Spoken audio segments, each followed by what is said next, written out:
गुरु प्यारी संगत जी, राधा स्वामी जी, आज हम आपको जो साखी सुनाने वाले हैं वे साखी रत्नाकर संत की है, जो बाद में वाल्मीकि बना था। बहुत पुराने समय की बात है संगत जी। उस समय धरती पर ऋषि मुनियों का तेज फैला हुआ था। वन, नदियां और पर्वत सभी तपस्या, ध्यान और यज्ञों से पवित्र हो चुकी थी। चारों ओर शांति और साधना का वातावरण था। उसी समय एक छोटे से गांव में एक बालक का जन्म हुआ। उस बालक का नाम था रत्नाकर। रत्नाकर के पिता का नाम प्रचेतस था। वे एक साधारण ब्राह्मण था। उन्होंने अपने पुत्र को धर्म, नीति और संस्कारों के अनुसार बड़ा करने की पूरी कोशिश की। वे चाहते थे कि उनका पुत्र सत्य और धर्म के मार्ग पर चले, लेकिन भाग्य के लेख को कौन बदल सकता है। रत्नाकर बचपन से ही तपस्वी और तेजस्वी था, पर उसके मन में बहुत चंचल था और अस्थिर था। एक दिन की बात है, रत्नाकर बहुत छोटा था। वे अपने पिता के साथ जंगल गया। जंगल बहुत घना था, पेड़ ऊंचे थे और रास्ता कठिन था। खेलते खेलते रत्नाकर अपने पिता से बिछड़ जाता है। वे इधर उधर भटकता रहा, लेकिन रास्ता नहीं मिला। कई दिनों तक वे भूखा प्यासा जंगल में भटकता रहा। कुछ दिनों बाद एक शिकारी परिवार का नजर उस बालक पर पड़ी। उन्होंने देखा कि यह बालक अकेला है और बहुत कमजोर हो चुका है। उनके मन में दया आ गई। उन्होंने उस बच्चे को अपने साथ ले गए और उसे अपने पुत्र की तरह पालना शुरू कर दिया। उस शिकारी ने रत्नाकर को धनुष बाण चलाना सिखाया, उसे शिकार करना सिखाया, जंगल में कैसे रहना है, कैसे जीवित रहना है, ये सारी कला उसने रत्नाकर को सिखा दी। समय बीतता गया, रत्नाकर बड़ा होने लगा। धीरे धीरे रत्नाकर एक कुशल शिकारी बन चुका था। उसकी आंखों में तेज था, उसका निशाना बहुत अचूक था, कभी चूकने वाला नहीं था। लेकिन इसके साथ साथ उसके मन भी बदलने लगा। उसके हृदय कठोर होता चला गया। उसके भीतर एक दया की भावना समाप्त होने लगी। उसे हिंसा देखने की आदत पड़ गई थी। पहले वह केवल जंगली जानवरों का शिकार करता था, फिर उसने यात्रियों को भी लूटना शुरू कर दिया। जो भी अकेला उस जंगल से गुजरता वे उसे रोक लेता, वे विरोध करता तो उसकी जान ले लेता। धीरे धीरे रत्नाकर पूरे वन में सबसे खतरनाक डाकू बन गया था। लोग उसे रत्नाकर डाकू कहने लगे। उसका नाम सुनते ही लोग डर से कांप उठते थे। जंगल में उसकी आवाजें सुनकर जंगली जानवर भी रास्ता बदल लेते थे, लेकिन रत्नाकर को अपने जीवन में कोई गलती दिखाई नहीं देती थी। उसे लगता था कि वे जो कुछ भी कर रहा है वे अपने परिवार के लिए कर रहा है। उसकी पत्नी, उसके बच्चे और उसकी माता पिता सभी पर निर्भर थे, सभी उस पर निर्भर थे। वे अपने मन में सोचता था कि अगर मैं चोरी और डकैती नहीं करूं तो मेरे परिवार भूखा मर जाएगा, मेरे बच्चे कैसे जिएंगे, मेरी पत्नी कैसे रहेगी। इस तरह वे अपने पापों को सही ठहराने लगता। उसने पाप को भी धर्म का रूप दे दिया था। एक दिन की बात है, उस जंगल में एक दिव्य और तेजस्वी पुरुष शांत भाव से चल रहा था। उनके चेहरे पर अद्भुत तेज था। उनके वस्त्र साधारण थे, लेकिन उनके शरीर दिव्य झलक रही थी। वे कोई और नहीं, महर्षि नारद मुनि था। जब नारद मुनि जंगल से गुजर रहा था, तभी रत्नाकर ने उन्हें भी रोक लिया। उनके धनुष तान लिया, यानी उन पर धनुष तान लिया और कठोर स्वर में कहा, रुक जाओ। जो भी इस जंगल से गुजरता है उसे कुछ न कुछ देना पड़ता है। जो भी तुम्हारे पास है सौंप दो, नहीं तो प्राण से हाथ धो बैठोगे। नारद मुनि जी यह सुनकर मुस्कुरा दिया। वो बिल्कुल निर्भय था। उन्होंने शांत स्वर में कहा, मैं तो एक साधु हूं, मेरे पास देने को कुछ नहीं है। मेरे पास केवल भक्ति और ज्ञान है। लेकिन मैं तुमसे एक प्रश्न पूछना चाहता हूं। रत्नाकर हंस पड़ा और बोला, प्रश्न पूछने का समय मेरे पास नहीं है, जल्दी बताओ क्या देना है। नारद जी ने कहा, तुम में कहते हो कि यहां सब अपने परिवार के लिए करते हैं, लेकिन क्या तुमने कभी ये सोचा है कि तुम्हारे परिवार वाले तुम्हारे पाप में तुम्हारे साथ भागीदार बनेंगे या नहीं। यह सुनकर रत्नाकर चौंक गया। उसने कहा, यह कैसा प्रश्न है। वे मेरा परिवार है, मेरे सुख दुख के साथी हैं, वे क्यों ना भागीदार बनेंगे। नारद जी ने कहा, ठीक है, तुम जाकर उनसे पूछो। जाओ, अगर वो कहते हैं कि वो तुम्हारे पापों में हिस्से लेगी तो तुम जो कर रहे हो करते रहो, लेकिन अगर वो मना कर दे तो समझ लेना कि अपने कर्मों का फल तुम्हें अकेले ही भोगना पड़ेगा। रत्नाकर हंसा और बोला, वे जरूर हाँ कर देंगे। नारद जी ने कहा, तो जाओ और पूछ लो, मैं यहीं तुम्हारे इंतजार करूंगा। रत्नाकर दौड़ते हुए अपने घर पहुंचा।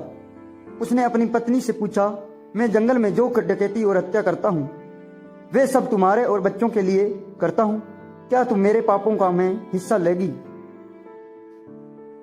पत्नी का चेहरा उतर गया।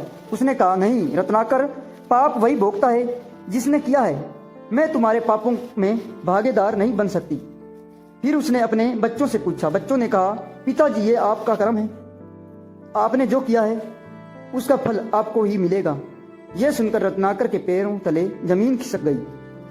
उसकी आंखें आंसुओं से भर गई। उसे समझ आ गया कि सुख के समय सब साथ छोड़ देते हैं,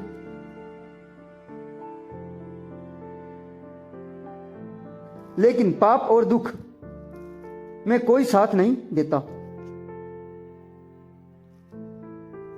वे दौड़ते हुए वापस जंगल में पहुंचा। नारद जी वहीं ध्यान में बैठा था। रत्नाकर उनके चरणों में गिर पड़ा और बोला, ऋषिवर, अब मुझे रास्ता दिखाइए, मैं क्या करूं? नारद जी ने उसके सिर पर हाथ रखा और कहा, अब समझ आ गया है कि तुम अपने भीतर के अंधकार को मिटाओ, ईश्वर की शरण में जाओ और सत्य की मार्ग अपनाओ। रत्नाकर बोला, मुझे ध्यान करना नहीं आता। नारद जी मुस्कुराने लगा और बोला, तुम बस राम राम नाम जपो। रत्नाकर ने प्रयास किया, लेकिन वे राम नाम नहीं बोल पा रहा था। उसके मन में वाणी पापों से भर चुकी थी। तब नारद जी ने कहा, तो उल्टा जपो, मरा मरा। रत्नाकर वही बैठ गया और महीने बीते और फिर साल बीतते चले गए। रत्नाकर उसी स्थान पर बैठा रहा। उसकी आंखें बंद थी, उसके शरीर स्थिर था, उसके मुख में लगातार मरा मरा का जाप निकलता रहा।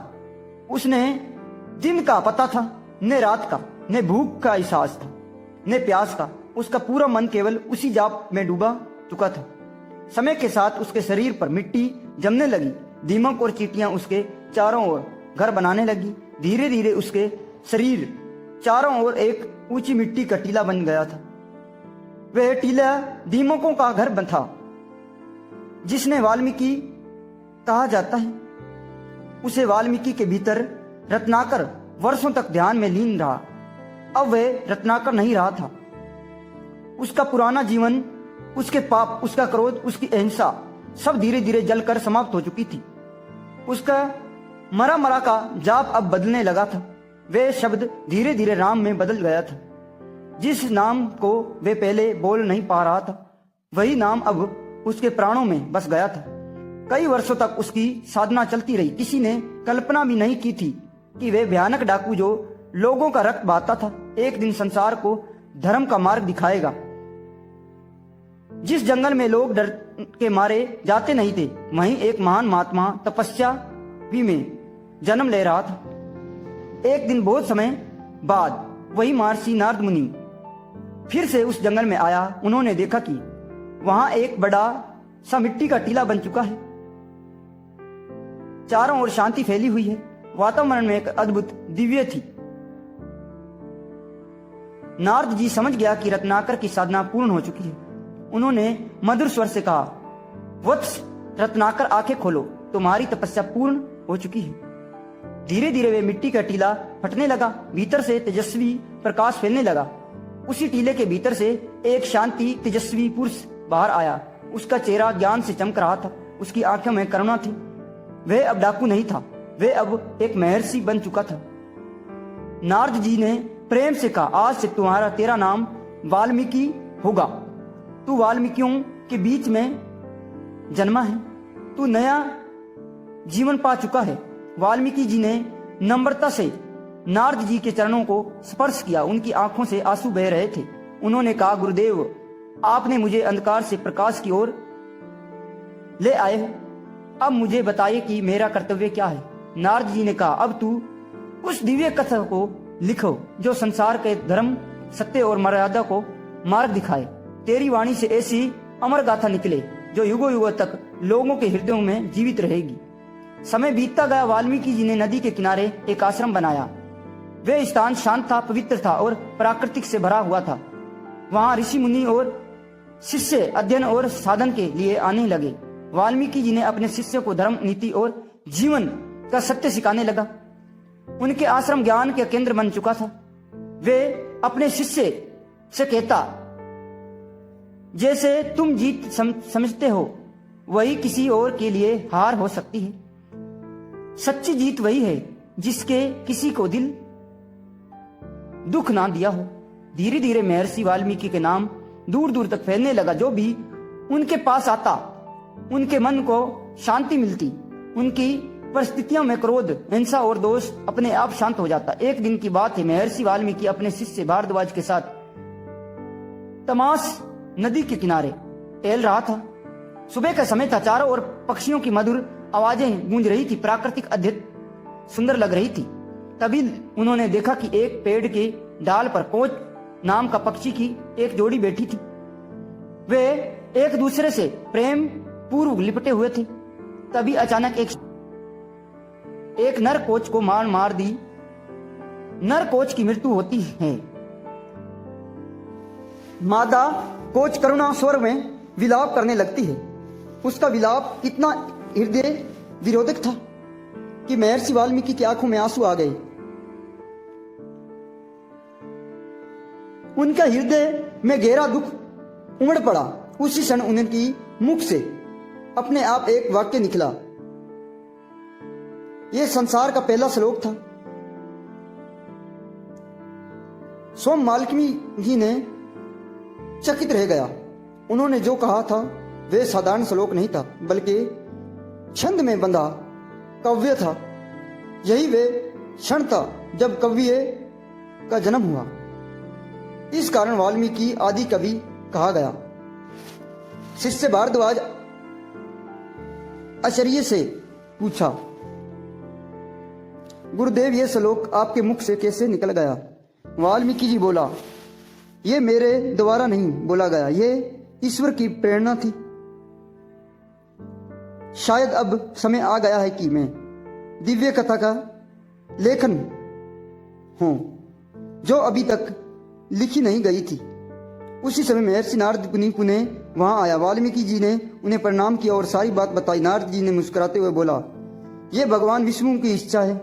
अब तुम उस पुरुषोत्तम की कथा लिखो जो मर्यादा, सत्य और धर्म के प्रतीक है। उसका नाम है श्री राम। वाल्मीकि जी ने पूछा, राम कौन है? नारद जी ने कहा, उन्हें श्री राम की पूर्ण कथा सुनाई। अयोध्या में उनके जन्म, वनवास, सीता हरण, रावण वध और धर्म की स्थापना। वाल्मीकि जी मंत्रमग्न होकर सुनता रहा। उनका मन श्री राम जी के चरणों में लीन हो गया। उन्होंने निश्चय किया कि वे इस कथा को श्लोकों में बांधेगा ताकि आने वाली पीढ़ियां जान सके कि धर्म क्या होता है और जीवन कैसे जिया जाता है। जब वाल्मीकि जी ने दिन रात श्री राम जी को ध्यान में रखा, उनके हृदय में केवल एक ही नाम गूंजता था, राम राम राम।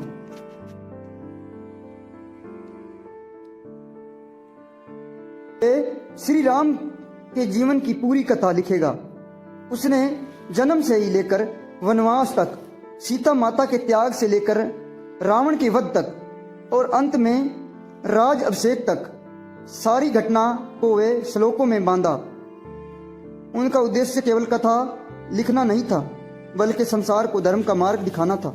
एक दिन उन्होंने अपने प्रिय शिष्य भारद्वाज को बुलाया। उन्होंने शांति स्वर में कहा, वत्स, आज से हम उस महान कथा का लेखन आरंभ करेंगे जिससे सुनकर मात्र से मनुष्य के पाप नष्ट हो जाएंगे। यह कथा धर्म के दीपक बनेगी जो युगों युगों तक जलती रहेगी। भारद्वाज ने श्रद्धा से कहा, गुरुदेव, यहाँ आप सौभाग्य है कि ईश्वर ने आपको इस दिव्य कार्य के लिए चुना है। जब महर्षि वाल्मीकि ध्यान से मैं बैठा और श्री राम जी का कथा की चिंता यानी चेतन कर रहा था, तभी अचानक उसके सामने 4 मुखों वाले सृष्टि की रचयिता ब्रह्मा जी प्रकट हुआ। उनकी आते ही पूर्ण आश्रम प्रकाश से भर चुका था। आकाश से पुष्पों की वर्षा होने लगी। ब्रह्म जी के चरणों में गिर पड़ा। उन्होंने विनती नम्र स्वर पर, प्रभु मेरे जैसे साधारण तपस्वी के आश्रम में आपका आगमन मैं धन्य हो गया। ब्राह्मण जी ने मुस्कुराया और बोला, ऋषि वाल्मीकि, ये ईश्वर की इच्छा है कि तुम रामायण की रचयिता करोगे।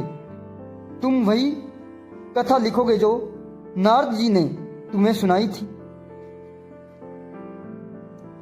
तुम्हारे श्लोकों में स्वयं श्री राम जी की कृपा वसी करती है।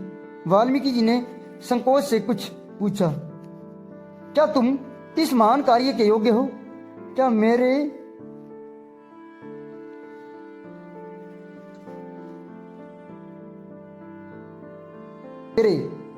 तुम्हारी वाणी से जो निकलेगा वह धर्म की संदेश होगा।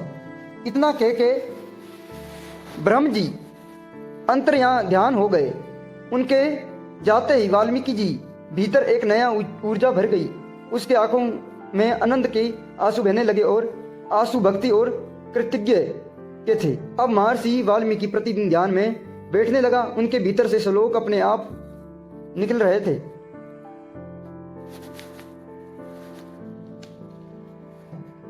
यह कथा उसके हृदय से, उनकी आत्मा से निकली रही थी।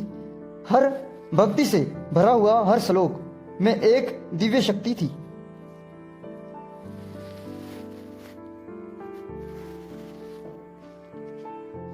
राम की मर्यादा, सीता माता की पवित्रता, लक्ष्मण की सेवा, भारत का त्याग, हनुमान का अपार भक्ति और रावण के अहंकार वे बुद्धि का विस्तार से वर्णन कीजिए। रामायण केवल एक कथा नहीं है, वे जीवन के दर्पण बन गई है, जिसमें बताया गया कि मनुष्य को जीवन कैसे जीना चाहिए। हर मनुष्य के भीतर एक राम होता है और एक रावण। जो अपने भीतर भी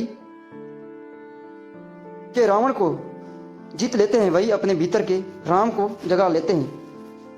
महर्षि वाल्मीकि की लेखनी से निकले शब्द युगों के लिए मार्गदर्शन बने। उनकी कथा ने संसार को सुखियां की धर्म, प्रेम, करुणा और सत्य की जीवन का आधार। इस प्रकार इस रत्नाकर, जो कभी भयानक डाकू हुआ करता था, महर्षि वाल्मीकि बनकर संसार को रामायण जैसी अमर गाथा दे गया। उसकी कथा यह सिखाती है कि कोई भी व्यक्ति किसी भी धर्म का कितना ही पापी क्यों ना हो, यदि वे सच्चे मन से ईश्वर की शरण में जाए तो उसका जीवन भी बदल सकता है। राधा स्वामी जी।